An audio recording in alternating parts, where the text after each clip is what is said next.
Bienvenue sur LinguaWire français B1. Aujourd'hui, on parle de robots aux États-Unis et d'un grand test de dégustation sur le jollof rice en Afrique de l'Ouest. Pour vous aider à comprendre cet épisode, retrouvez les transcriptions, les traductions en anglais et le vocabulaire expliqué sur linguawire.com.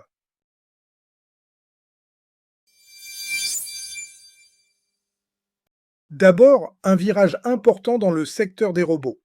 Nous retrouvons maintenant Julien, correspondant de LinguaWire pour la technologie. Merci Louis.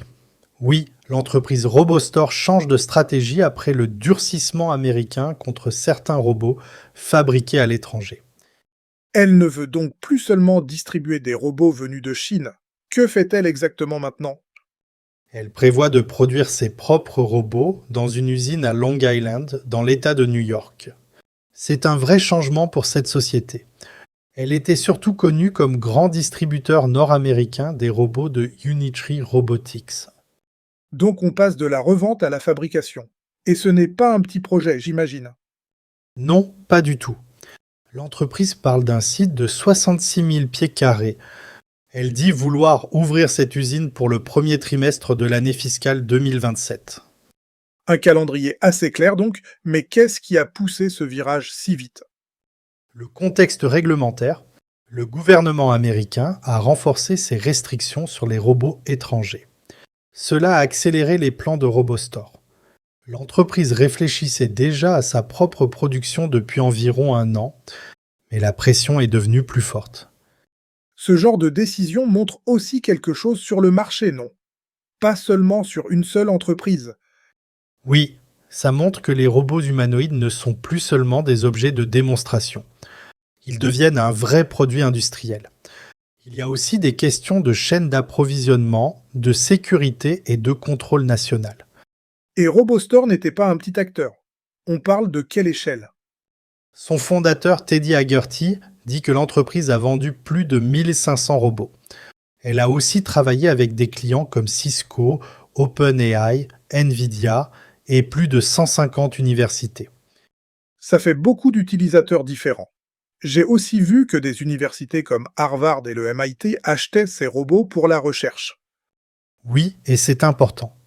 Ces robots n'étaient pas seulement achetés pour faire joli. Ils servaient à tester des idées. Ils servaient à développer des systèmes. Et ils servaient à voir comment une machine peut aider dans un vrai travail de recherche. Et la nouvelle société RoboInc sert à quoi exactement? Elle doit superviser la nouvelle activité de fabrication et d'intégration de systèmes. En plus, l'entreprise dit vouloir créer des robots plus adaptés à des usages précis. Elle veut aussi éviter de vendre seulement des humanoïdes présentés comme une solution pour tout. Donc l'idée serait presque de dire moins de promesses vagues, plus d'outils utiles. C'est exactement ça.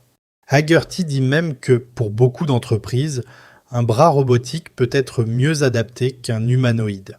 C'est une remarque très concrète sur la façon dont les sociétés utilisent vraiment les robots.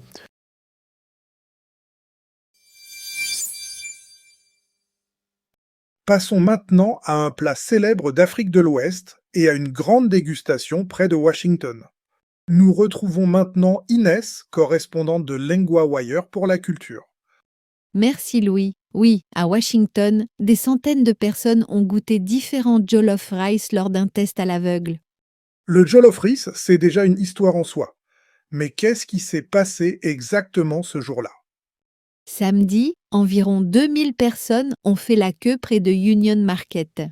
Elles ont reçu de petits gobelets de dégustation de couleurs différentes. Le but était de comparer plusieurs versions du plat sans savoir d'abord qui les avait préparées. J'aime bien cette idée du test à l'aveugle. Elle enlève un peu le débat émotionnel, non? Oui, en théorie, parce que le débat est très ancien et très vif. Des cuisiniers du Nigeria et du Ghana disent depuis longtemps qu'ils font le meilleur jollof. Et des chefs du Sénégal disent que le plat vient de chez eux, dès le XIVe siècle. Donc ce n'est pas seulement une question de goût, mais aussi d'identité et d'histoire. Exactement. Le jollof rice est devenu un plat qui porte la fierté de plusieurs pays. Et pendant le festival, les gens ne goûtaient pas seulement du riz. Ils goûtaient aussi des souvenirs de famille, de quartier et d'enfance. Qu'est-ce qu'on trouvait dans ces assiettes ou plutôt dans ces petites portions? Du riz riche en goût, avec des ingrédients qui donnent du goût et souvent un peu de force. Les couleurs variaient aussi, du rouge vif au jaune plus lumineux. Il y avait parfois des herbes dessus. On imagine presque les gens en train de deviner le pays juste avec la couleur et l'odeur. Oui, certains essayaient de reconnaître l'origine de chaque version. D'autres profitaient simplement de la diversité. C'est une bonne image d'une diaspora qui partage une même base, mais avec des façons de faire différentes. Et il y avait aussi des réactions très personnelles, si je me souviens bien. Tout à fait. Une participante disait qu'un bon jollof mord à la fin. Une autre, avec des origines ghanéennes, disait aimer un jollof épicé, fumé, avec une bonne viande. Et d'autres comparaient tout à la recette de leur famille. Ce qui est intéressant, c'est que le festival ne semble pas chercher un vainqueur unique à tout prix. Non. Un chef sénégalais disait que le but était surtout de rassembler les gens autour de la cuisine ouest-africaine. Après 6 heures de dégustation, le festival a quand même choisi un gagnant. Un chef ghanéen a remporté la première place pour la 3e année de suite. Et il y avait aussi une place pour les États-Unis cette fois. Oui, pour la première fois depuis le début de la compétition en 2017, un chef américain participait. Il a fini 2e. Il a dit qu'il voulait montrer son respect pour cette culture. Il a aussi dit qu'il voulait prouver qu'il avait bien appris au fil des années.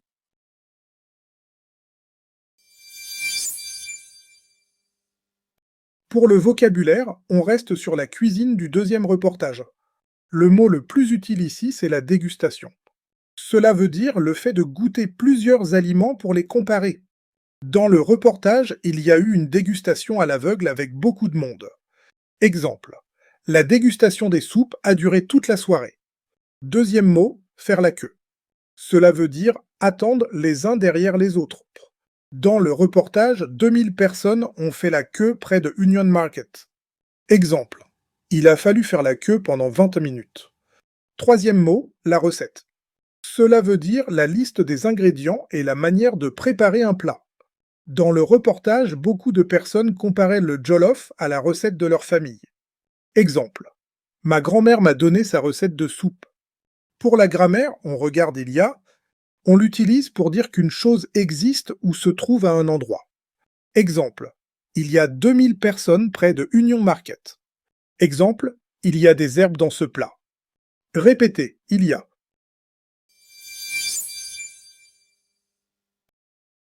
Want more than 2 stories a day? Sign up at linguawire.com for the free daily digest. 4 short stories in French with English translations, matched to your level, in your inbox every morning. Set up your free subscription at linguawire.com.